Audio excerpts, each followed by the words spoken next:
आणि मागच्याच 8-10 दिवसापूर्वी पांडुरंगाची वारी झाली आणि मित्रांनो, तुम्ही वारकऱ्यांच्या प्रतिक्रिया बघितल्या असतील टीव्हीच्या माध्यमामध्ये, चॅनलवरती, युट्यूबवरती, फेसबुकवरती, ट्विटरवरती, इंस्टाग्रामवरती। आणि पहिल्यांदा असं घडलं, माननीय देवाभाऊंच्या नेतृत्वामध्ये जयाभाऊंनी असं काम केलं की या वारीमध्ये आलेल्या प्रत्येक वारकऱ्यांची सेवा करण्याचं पुण्य काम हे जयाभाऊंनी केलंय। आपण जोरदार टाळ्या वाजवून जयाभाऊंना आणि देवाभाऊंना धन्यवाद देऊया।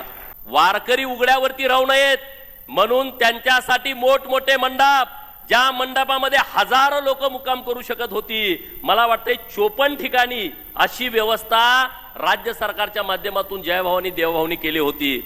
वारकरी आमच्या ज्या भगिनी आहेत त्यांच्यासाठी अंघोळीची व्यवस्था, स्नानगृहाची व्यवस्था इतकी मोठ्या प्रमाणात पहिल्यांदा झाली होती। त्यांचे दवापाण्याची सोय, डॉक्टरांची सगळी व्यवस्था आणि याच्या पुढे जाऊन मुख्यमंत्री चरण सेवा म्हणून वारकऱ्यांचं पाय दाबण्याची व्यवस्था, मॉलिश करण्याची व्यवस्था जयभाऊ तुम्ही केली, देवाभाऊंनी केली।